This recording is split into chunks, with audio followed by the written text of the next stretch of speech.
Do you want to learn how I am restarting my feminine journey? Then stay tuned. Hey girl, thank you so much for coming back to my channel. But if you are new here, welcome. I'm Nicole and I am all about empowering plus size women to be more confident, be more feminine, and to totally elevate your dating experiences. So if you want to join us here, please subscribe and hit the notification bell because I don't want you to miss a thing. Today we're going to talk about how I'm just restarting my journey because Lord knows, I have backslid. We are just going to do a rewind and just start over, okay? So I want to bring you all on my journey. So I am a truly traditionalist. Like, I really try to deny it, but it is what it is. I am. And so I am all about putting pen to paper. And so anytime I start a new journey or have new goals or new direction I want to go in, I write it down. Sometimes it just brings me back and centers me and just makes me focus on the matter at hand.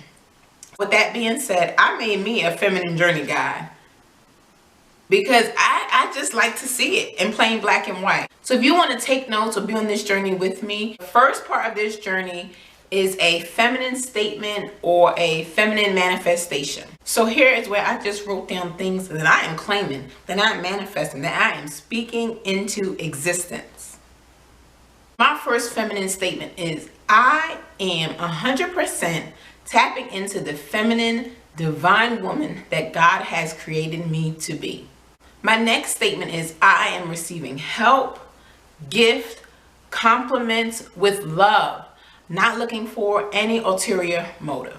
My next statement is I exude femininity. It's just dripping, oozing, seeping through my pores. The next thing that I really focused on are what are those things that negatively impacted my femininity. With in college who, let me say this, no shade, okay? If you're watching this, girl, I'm not talking about you. I'm talking about the other girls, okay?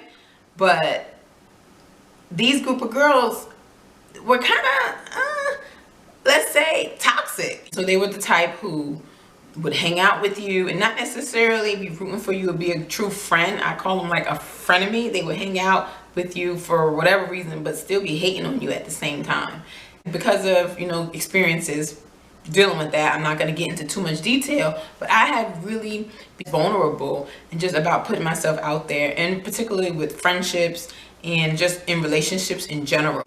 Also being a child of divorced parents, I have seen that relationships can fail. One minute you're having this elaborate, beautiful wedding, and then the next thing you know, you guys are at each other's necks and you hate each other. And so I have learned that, I have learned and internalized that, I always need to protect myself because I don't want to let anyone in too deep. The next thing I assessed was what are some of those biases that I have with femininity.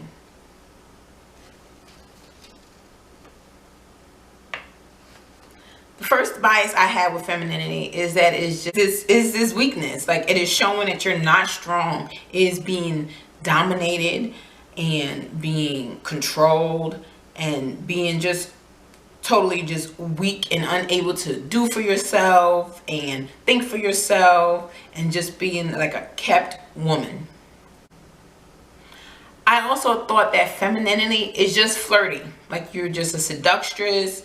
You like a pinup type of woman, if you could get what I'm saying, just walking around seducing all the men and just looking beautiful, and wherever you walk, men just fall at your feet. I also believe that feminine women were only taken advantage of, or at the end of the day would be used and abused and thrown to the side because they really didn't have, at the end of the day, there wasn't any true substance behind this type of woman. So I'm going to be real because not all aspects of femininity are hard for me. So, for example, I have no problem with doing my hair or putting on makeup, wearing a dress or heels. Like, that is the aspect that is no problem. Okay, the feminine appearance. But when it comes down to that nitty-gritty of true feminine characters, that challenges lie. And so the next part is, what parts of femininity are challenges for me? And as I have stated in this video and many other videos, even here, I have issues with accepting help. I don't know why. I think that if I accept help, it's showing that I'm not strong, I'm not independent, and like that has been ingrained in me to be that woman.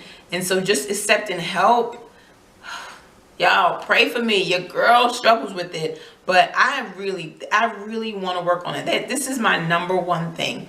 And just accept it without any thoughts of anything else, that someone is just doing it for some other reason. Just accepting true, genuine help.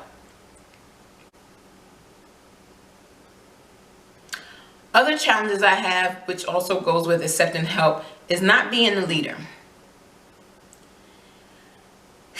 This, I don't know why it's so hard, especially being in a relationship and being married. Like, I can't lead. My husband needs to be the one to lead us, to guide us, and protect us. It is not my responsibility. I don't want that responsibility, but I have to, for some reason, it is ingrained in me that I have to be the one. No one can do it as good as me. I have to show people how it's done. And that is like the furthest thing from the truth. Like, I don't know where that comes from, because I don't do everything perfectly, like at all. And so I don't know where it comes from. Other things that impact my feminine journey is my ability to be vulnerable, just to fully express my feelings.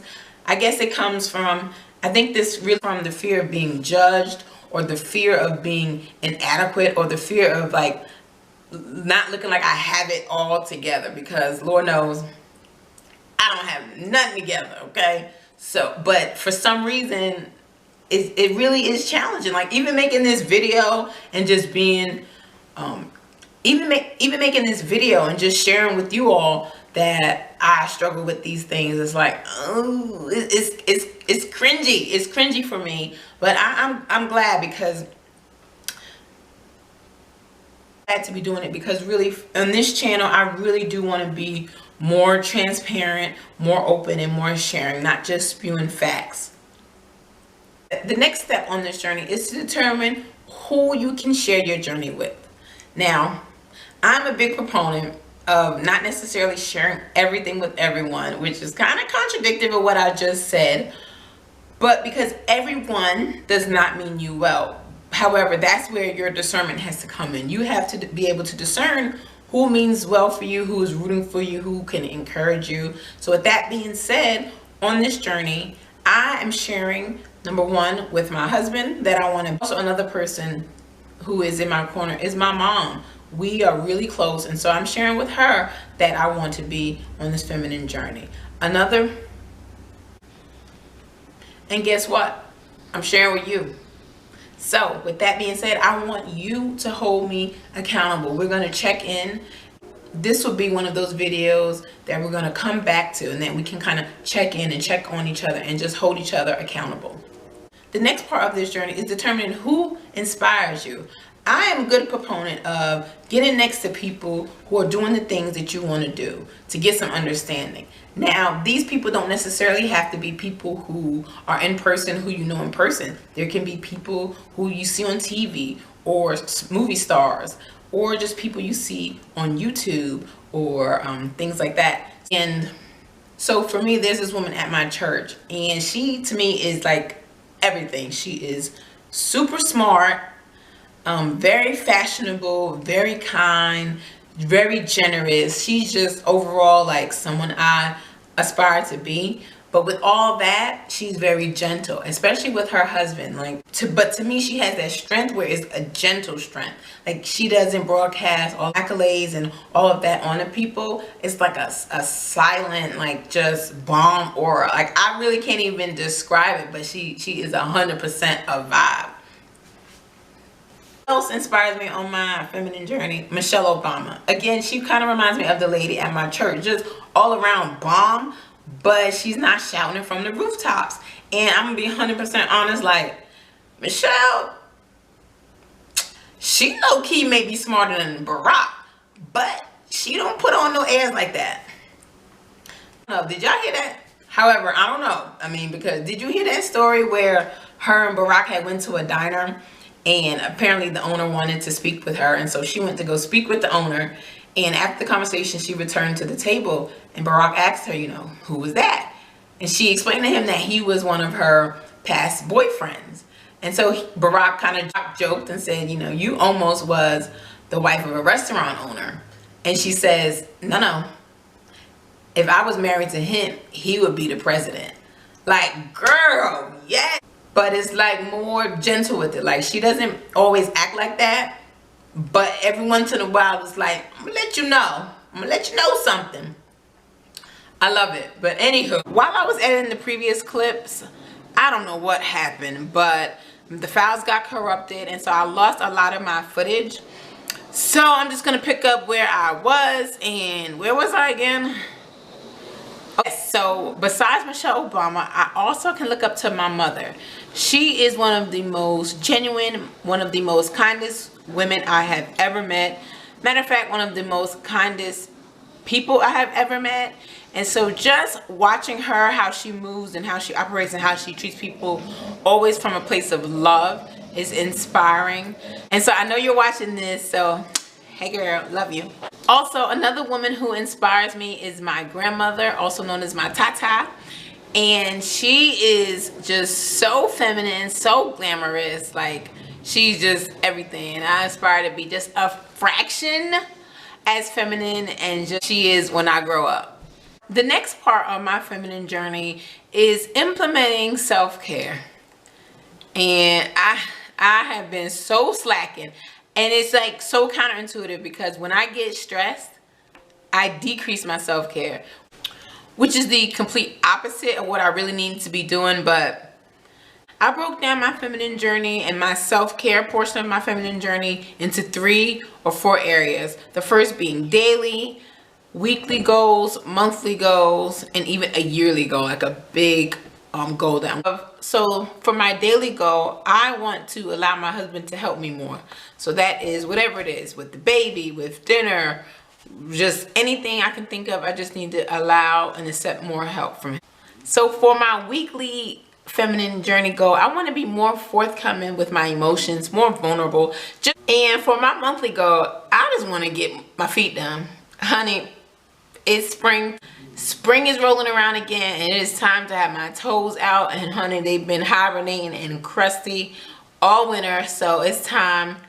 So please give this video a like. First of all, not only does it just truly support my channel, but I want to know, like, are you on this feminine journey with me, or have you already arrived? Because honey, I'm always a work in progress, and I'm always working on just being the best me. So please also be sure to subscribe and check out these videos right here while you wait for my next video. And as always, let's elevate our lives together. Later.